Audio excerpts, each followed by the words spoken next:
ശ്രീ ചന്ദ്രൻ നായരാണ് തിരുവനന്തപുരത്ത്. ശ്രീ ചന്ദ്രൻ നായർ, താങ്കൾക്ക് എന്ത് തോന്നുന്നു? എന്തുകൊണ്ടാവും ഈ ട്രംപ് ഒരു വെടിനിർത്തൽ കരാർ പ്രഖ്യാപിക്കുന്നു, പക്ഷേ കരാറൊന്നും നടപ്പാകുന്നില്ല, അത് പാഴ്വാക്കായി തന്നെ പോകുന്നു? എന്തുകൊണ്ടാവും അദ്ദേഹം അങ്ങനെ ഒരു 5 ദിവസത്തെ വെടിനിർത്തലിന് തയ്യാറായത്? കിരൺ സാർ, അതിന്റെ ആധികാരികമായിട്ടൊന്നും എനിക്ക് പറയാൻ അറിയില്ല. എങ്കിൽ തന്നെയും വെടിനിർത്തൽ സത്യമാകൂ എന്ന് പ്രതീക്ഷിച്ചു. ട്രംപ് വെടി പറഞ്ഞതാണ് എന്ന പിന്നെയാണ് മനസ്സിലായത്.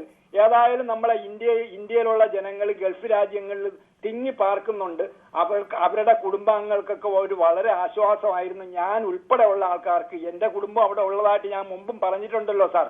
പക്ഷെ നിർഭാഗ്യവശാൽ വീണ്ടും നമുക്ക് വേദന തന്നെയാണ് സാർ സമ്മാനിച്ചേക്കണത്.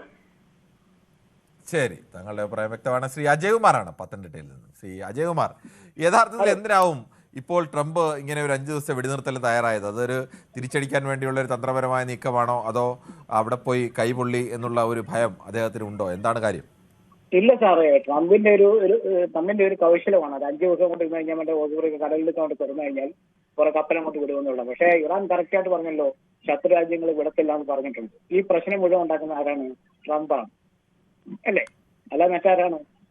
ഈ കടലിൽ തുറക്കാൻ പറ്റില്ല. അല്ലാതെ ഈ പറഞ്ഞ പോലെ ഇത് യുദ്ധം നിർത്താനുള്ള പരിപാടി ചെയ്യുന്നില്ല. പുള്ളി ഈ പറഞ്ഞ പോലെ പുള്ളി ഒരു 19 വയസ്സ് കഴിഞ്ഞില്ലേ, ഒരു ആവശ്യം ഇങ്ങനെ ഇറക്കിയതാണ്. പക്ഷെ ഇറാൻ അതിനെക്കാട്ടി ബുദ്ധിമുട്ട്. ഞാനൊരു കാര്യം ചോദിച്ചു സാറേ, ഇറാനും ഇറാഖും കൂടെ നേരത്തെ ഒരു സഹോദരൻ പറഞ്ഞു 4 വർഷം അല്ലേ 7 വർഷമാണ് ഇറാനും ഇറാഖും കൂടെ ഒന്നിച്ചടിച്ചിട്ടുള്ളത്. 7 വർഷം പുള്ളിക്ക് ഇറാൻ ആരും സപ്പോർട്ട് ഇല്ലായിരുന്നു. ഇറാഖിന് സർവ്വ രാജ്യങ്ങൾ സപ്പോർട്ട് ചെയ്തു, എന്നിട്ട് പിടിക്കുന്നില്ലേ?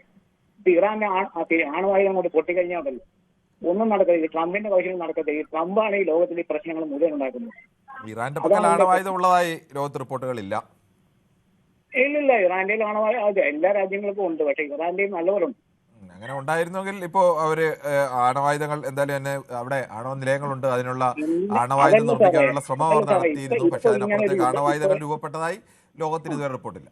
അല്ല, ഇപ്പോൾ ഇങ്ങനെ യുദ്ധത്തിന്റെ ഒരു പ്രശ്നമേ ഇല്ലായിരുന്നു. ഇസ്രായേലാണ് ഇത് തുടങ്ങി വെച്ചത്. അപ്പൊ നമ്മൾ തീർച്ചയായിട്ടും പിന്നെ പറഞ്ഞില്ലേ, നമ്മുടെ ഈ ഒരു സെക്കൻഡ് ഇപ്പൊ നമ്മുടെ ഇന്ദിരാഗാന്ധിയോ VP സിംഗോ ആയിരുന്നെങ്കിൽ ഈ ട്രംപിന്റെ കക്ഷത്തിൽ കൊണ്ട് തലവെച്ച് കൊടുക്കത്തില്ലായിരുന്നു എന്ന് മാത്രമേ എനിക്ക് പറയാൻ. അതുകൊണ്ടല്ലേ പുള്ളി. ശ്രീ ബേബിയാണ് വൈക്കത്ത് നിന്നാണ്. ശ്രീ ബേബി, ഹലോ, താങ്കൾക്ക് എന്താണ് ഇത് പറയാനുള്ളത്? സാറേ, ഈ അമേരിക്കൻ ട്രംപ് ലോക പോലീസ് ചമഞ്ഞ് ഇറാനെ ഇപ്പൊ തകർത്തുകളയെന്ന് പറഞ്ഞ് രംഗത്ത് വന്നതാ. ഇപ്പം അവസാനം വാലും മടക്കി ട്രംപ് മാറിയിരിക്കുന്നതാണ് വിചാരിക്കേണ്ടത്. ഹലോ, പറഞ്ഞോളൂ, താങ്കൾ പറഞ്ഞോളൂ. ഇത് ഈ ഇറാന്റെ എണ്ണപ്പാടം ലക്ഷ്യമാക്കി ട്രംപ് നടത്തിയ ഒരു കുതന്ത്രമായിരുന്നു. അവസാനം ട്രംപിന് തന്നെ അടി കിട്ടിയിരിക്കുക.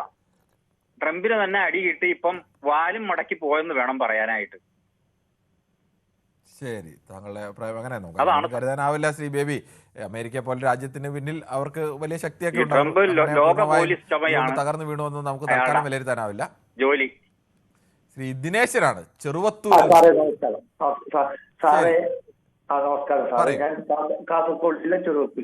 ശരി, ഓക്കെ, പറയൂ സാറേ. ഈ മറ്റു രാജ്യത്ത് പോയിട്ട് അതിനെ അധിപനെ കൊന്നതിനെ കൊണ്ട് എന്ത് നേട്ടമാണ് സാറേ ഉള്ളത്? പറഞ്ഞോളൂ.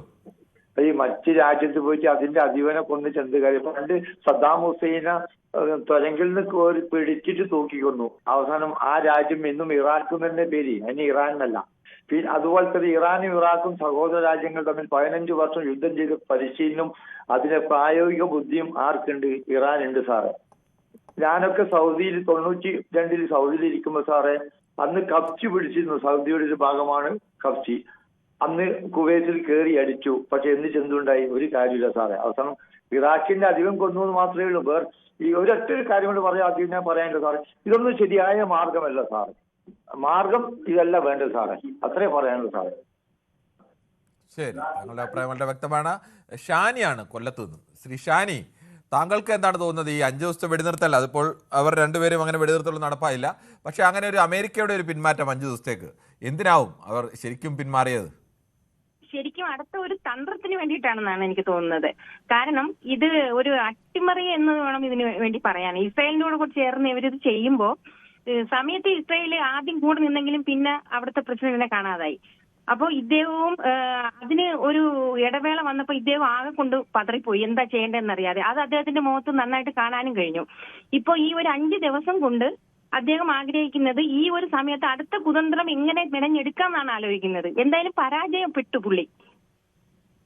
ശരി, താങ്കളുടെ അഭിപ്രായം. മജീദാണ് ആലുവയിൽ നിന്ന്. ശ്രീ മജീദ്, ഈ 5 ദിവസത്തെ ഇടവേള പ്രഖ്യാപിച്ചത് ഈ 48 മണിക്കൂറിന്റെ ഒരു അന്ത്യശാസനം കൊടുത്തിട്ട് അത് നടപ്പാക്കേണ്ട അവസാന നിമിഷമാണ്. എന്താവും ട്രംപ് ഇതുകൊണ്ട് ഉദ്ദേശിക്കുന്നത്? അന്തർധാരയായിട്ട് എന്റെ മനസ്സിൽ കാണിക്കുന്നത്. കാരണം വെച്ച് കഴിഞ്ഞാൽ അമേരിക്കയും ഇസ്രായേലും കൂടി ഒരു അന്തർധാര ഉണ്ടാക്കിയിട്ട് ഒരു ഭാഗത്തിനെ രക്ഷപ്പെടുത്താനും ഒരു ഭാഗത്തിന് അടിപെടുത്താനും ഇപ്പൊ നമ്മൾ കാണുന്നില്ലേ കാര്യം. അറബ് രാജ്യങ്ങളിലേക്ക് ഇപ്പൊ അടി കിട്ടുന്നില്ല. കാരണം അത് ട്രംപിന്റെ ഈ പ്രസ്താവനയോട് കൂടിയായിരിക്കും കുറച്ചൊരു അടി കിട്ടിയിട്ടുണ്ട്. പക്ഷേ ഒരു ഭാഗത്ത് ഇസ്രായേലിന് നേരെ അമേരിക്കനെ ഇറാഖിനെ അടിച്ചുകൊണ്ടിരിക്കുകയാണ്. ഇതൊരു അന്തർധാര മാത്രമാണ്. പക്ഷേ ഇത് മാത്രമല്ല, ഇതിൽ നിന്നും ഇവർ എന്തോ ഒരു വലിയ കളി നടത്തുന്നുണ്ട്. കാരണം അത് മനസ്സിലാക്കാൻ കഴിയും. അതിനുവേണ്ടിയാണ്, അല്ലാതെ ഇവൻ പിന്മാറാനോ ഒരു ധാരണയൊന്നും അല്ല ഇത്. പ്രത്യേകിച്ച് നമുക്കറിയാമല്ലോ ട്രംപിനെ കുറിച്ച്. ശരി, ശ്രീ സുഗന്ധിയാണ് കൊല്ലത്ത് നിന്നാണ് വിളിക്കുന്നത്. ശ്രീ സുഗന്ധി, അതെ ഓക്കെ, താങ്കൾക്ക് പറയാം.